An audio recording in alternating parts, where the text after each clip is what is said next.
Lately, I've been trying to just find myself, find out why I was, put on this planet, and why, just find out why am I here? What's my purpose? Growing up, I always thought that basketball was going to be my purpose. Ever since I was a little kid, I started playing basketball when I was 7, and my dad is the one that got me started with it. There was this coach. I went to Palm Cove Elementary School in Pembroke Pines, Florida. I was in the 2nd grade, and my dad was interested in getting me into basketball. And there was this coach named Coach Zimmer, and my dad asked him one time, and he told us about I believe a YMCA league, and we ended up signing up for it. I started playing basketball. I wasn't good at first, but keep in mind I was only 7 in the 2nd grade, and but I kept on practicing. We had a house. My mom and dad built a basketball hoop in the driveway, so I was able to practice and get better and better and better. 8, 9, 10. I just end up getting better. And when I was 9, the summer of 2009, our team won the championship during the summer league at the YMCA. I actually ended up making the game-winning steal. I played a big part in that. I was a starter. I was a big part of that team winning the championship. So that was my first real basketball memory, winning that championship in 2009 when I was 9 years old. And my dad picked me up. He ran onto the court. He picked me up. He was excited, and everybody was excited. So as time went on, I kept on playing basketball. Middle school, that was a whole nother thing. High school, that was a whole nother thing. It's too much to get into. But long story short, my basketball dreams pretty much ended in high school, and because I was always short, that was another thing. So I was born in New York, but when I was 5, me and my mom and dad, we moved to Pembroke Pines, Florida. And then we moved back to New York, Brooklyn, when I was 15. So I lived in Florida for 10 years. So I basically grew up in Florida. So I moved back to New York when I was 15. When we moved back, I was actually shorter than my mom. Like, my mom is 5'9", my dad is 6'3". When I was 15, I was about 5'6", 5'7". Like, I was still shorter than my mom. I didn't hit my growth spurt until my junior year. I went from about 5'7" to I'll say about 6'1", something crazy like that. And it's crazy because the summer of 2016, bro, I wasn't, cause I always heard you gotta sleep a lot to grow. I don't know if that's a myth or something, but I don't know if it's a myth or not, because I was not sleeping that summer. I was outside playing basketball. I was playing GTA 5 online all the time, staying up all night, not going to sleep until 5 o'clock. I was doing crazy shit. So I don't know, I hit my growth spurt when I was 16, 17. But by that time, when I was 17, I was done playing basketball. That's when I figured that my hoop dreams were done, because I graduated when I was 17. So then I had to go to college, and that hurt, because I've always envisioned myself playing basketball in the NBA. I love basketball to this day, but I always thought that basketball was going to be my purpose. I was going to be able to take care of me, my mom, my dad, my sisters, my family, through just basketball. But ultimately, you know, I'm 23 right now. 23. And yeah, those hoop dreams are done. That leads us to where we're at now. Like, I feel like it's safe. I don't think this is a bad thing, but I think that I'm lost, I guess you could say. But I don't think that's a bad thing, like I said, because since I'm lost, I'm trying to find myself. Pretty much, I'm trying to find myself.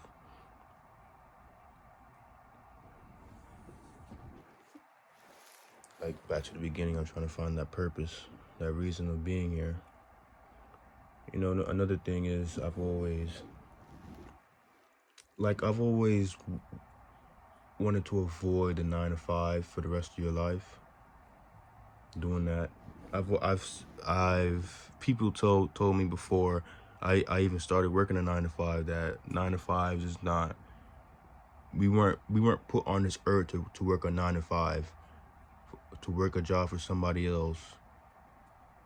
You're making somebody else rich while they're feeding you crumbs, basically. You work that job for 20, 30 years. You retire when you're, what, 60? And like I don't think that's what we were brought here to do. You know, so I had known that since like I was about 18, 19, learning that. And I still ended up working a 9 to 5. You know, I worked at BJ's. I tried to work at Amazon warehouse, but I quit after like 3 hours.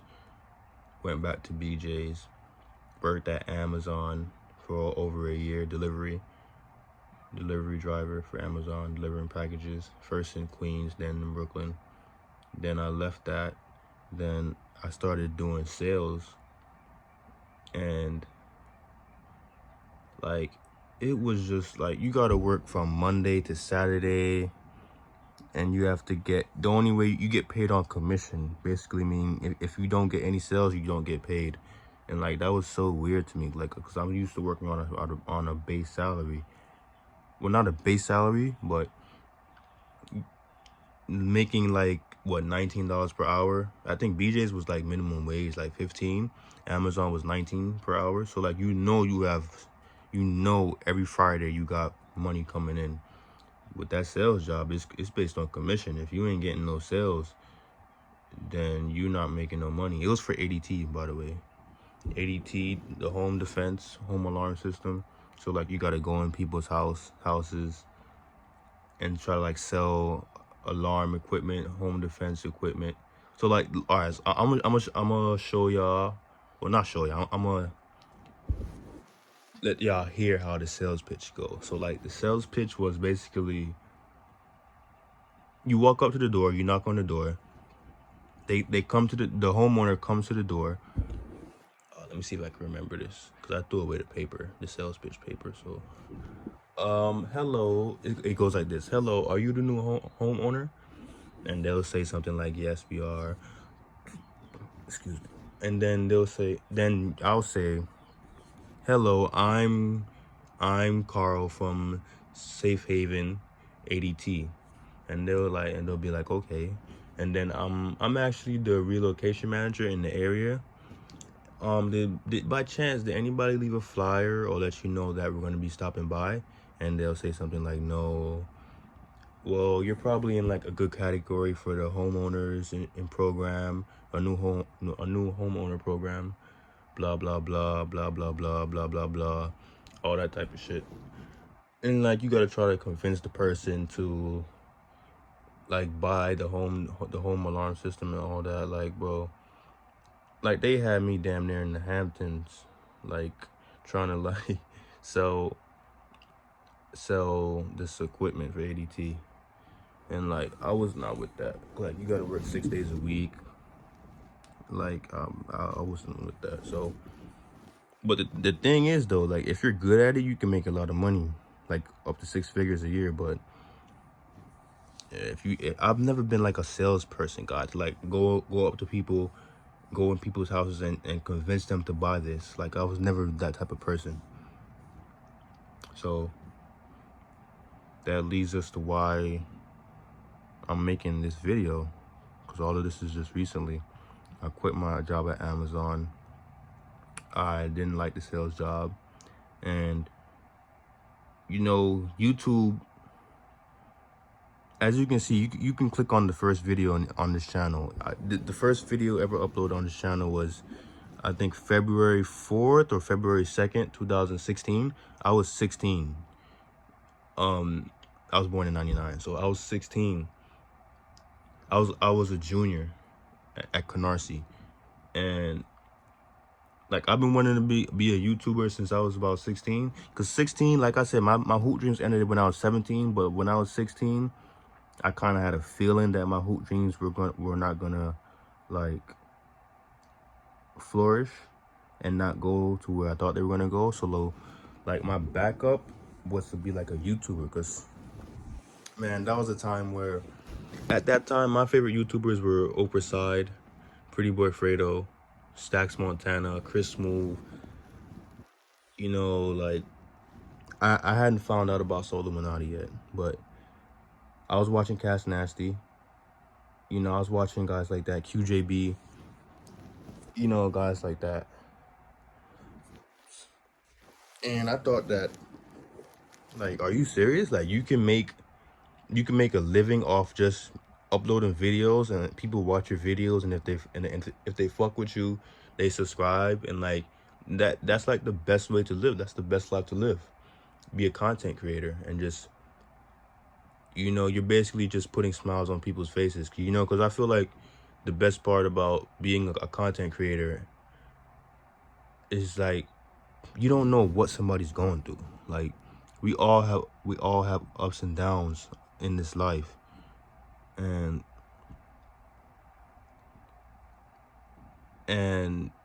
we all going through something. And for you as a content creator, if somebody comes across your video, if you could just put a smile on their face and let them escape that problem for just like a 10-minute video, a 5-minute video, even if it's like a 1-minute video or a 5-second TikTok, whatever. If you could just put a smile on that person's face and uplift them and let them forget about whatever they're going through, I feel like that's the best thing. And I feel like that's needed for you to be able to smile whenever you're going through something. You know, just put a smile on your face, have something make you smile. And I feel like that's what the best part about being a content creator. And I know that that's going to be my #1 goal for you guys, is to put smiles on your faces. I've been wanting to do this since I was 16, but my #1 problem was procrastination. You know, I started in 2016. You can look at the videos. I uploaded in 2016. I was uploading in 2017, then I stopped. I can't remember why I stopped. Probably because I started college. That's a whole nother subject. We'll get into that in another episode. But I started college, and that shit was like I'll talk about that in another episode. But I just stopped making videos, and then I started back again on YouTube in 2019 spring. I was still in college. I didn't have a job. I didn't have no money. Like that was the most loneliest time. And like I said, that's gonna be another episode. I have so much to talk about and get off my chest. But I was just lonely as hell. I didn't have no friends. Literally no friend. Like when I tell you I had 0 friends, I had 0 friends. And like I know you hear a lot of people say that, but I was literally waking up every day going to college. And like I went to BMCC, so the Borough of Manhattan Community College in Lower Manhattan. So when me and my mom and dad, we moved from Brooklyn to Queens. We lived in East Flatbush, Brooklyn, and we moved to Queens, Rosedale, Rosedale is like borderline end of Queens and Long Island. So I would take there was two options. I can go with my dad because my dad worked in Crown Heights, Brooklyn. So basically, I have two options to go to school in the morning. I can drive with my dad to Crown Heights, and then I would walk down to Utica Avenue, walk down, and take the 3 train to Lower Manhattan, or I can get up, take the Dollar Van or the Q5 bus to Jamaica Center on the Ave, take the E train all the way to the end of the line, the last stop, World Trade Center. And that's what I was doing. Like, I will go to school. BMCC has no campus. It just has 3 buildings. The Fitterman building, the Murray building, and the main building. There's no campus. It's Lower Manhattan. You just go to, I was just going to school and just going home after. I didn't really talk to nobody unless it was a group assignment. Like, I didn't talk to nobody if I didn't have to. Like, I would just go and leave. Like, I was just lonely. I wasn't going to no parties. I wasn't sociable. Is that even a word, sociable? I wasn't being social. Yeah, and then I started making YouTube videos again. Like, I would do reaction videos to fights. This is when you could, like, YouTube wasn't as strict as they are now. You could watch.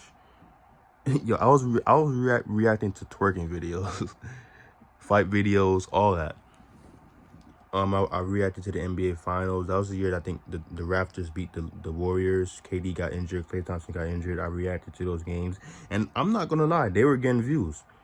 It wasn't in the thousands, but I had a couple of videos that had a couple hundred views. I wasn't going nowhere though, but I honestly I was happy at that.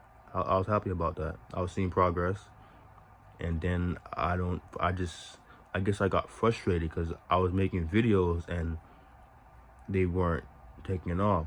And looking back on it, like, it was really silly for me to, like, I don't even think I was doing it for a month, and then I was expecting to blow up. Like, it was just, like, looking back on it, like, I was crazy as hell for even thinking that.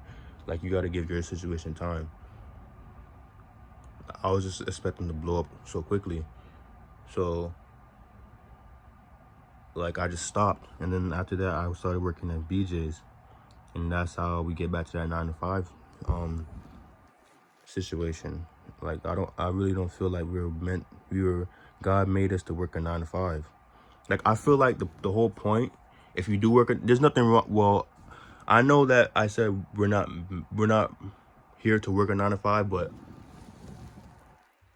I don't, on the same end, like, I don't think it's a bad thing because you're making money to take care of yourself. You know, to, food, help bills, clothes, to just do everything. But, excuse me.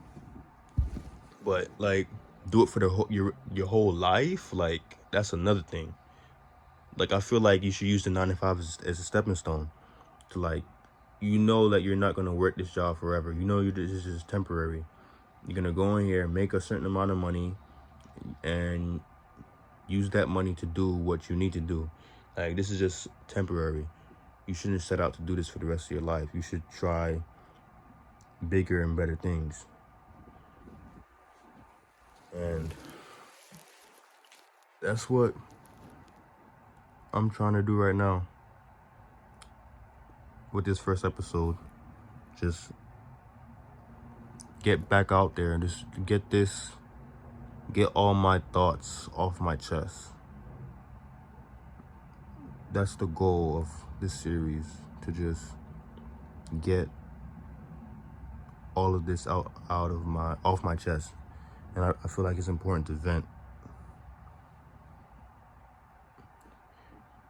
Just vent and get my thoughts out there. And I know that some of you feel like you have nobody to talk to. But, I'll love to be able to talk to you guys. I know we're all going through something. We're all going through depression. I just lost one of my mom's best friends. Her name was Miss Forrester. She was my parents are Jamaican, by the way. Forgot to mention that. But yeah, she was one of my mom's best friends, if not my mom's best friend. And she was a police officer. Her and my mom were police officers police officers in Jamaica. That's how I believe that's how they met. And Miss Forrester was just so nice to me. The last time I seen her was I believe 2021 when me and my parents went to Jamaica, and she was just always so nice to me. She was just a great, genuine person. Every time I seen her, she had a smile on her face. You know, she has kids too, you know, and I believe this December we found out, last December we found out that she had cancer. Well, I don't even think we found out she was sick in December. Then later on, a couple of months after that, we found out that she had cancer, and that cancer just, you know, ate her up like cancer does. You know, cancer is a hell of a thing. I'm pretty sure you know somebody that's lost their life to cancer. You know, it's horrible. You know, so that's what me and my parents are dealing with, the loss of a friend, a family friend. I'm not sure when her funeral is, but I know I'll definitely be going. If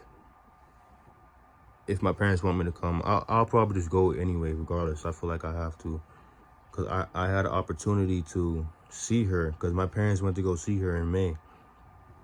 She passed away a couple of days ago from whenever today's what, June 30th? She passed away, I believe, the 27th. So, my parents went to go see her in May. I didn't go because one of my friend's birthdays was in the day that my parents went to go see Miss Forrester. That was my friend's birthday, and we were gonna do something, but we ended up not doing nothing because the plans got canceled because one of my friends was busy and we all couldn't make it. So I ended up staying home for no reason. Like, I could have went to go see her before she passed away, and then she passed away, and like I'll never be able to see her again. So like that is like, it's horrible.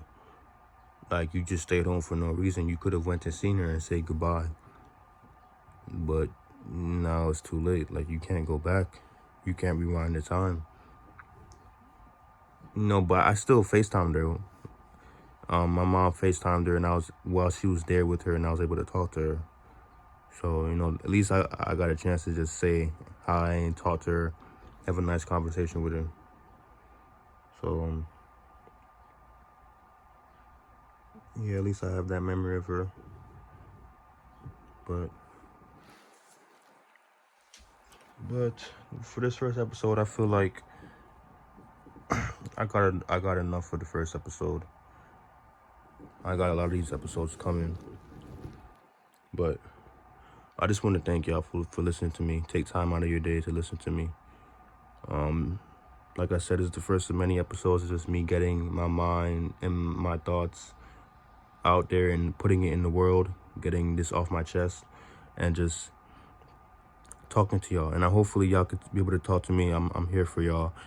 I feel like we got to be here for each other and just help each other whenever we're down, and just give advice and just always be there for somebody. So thank y'all for watching. I appreciate y'all, and be safe.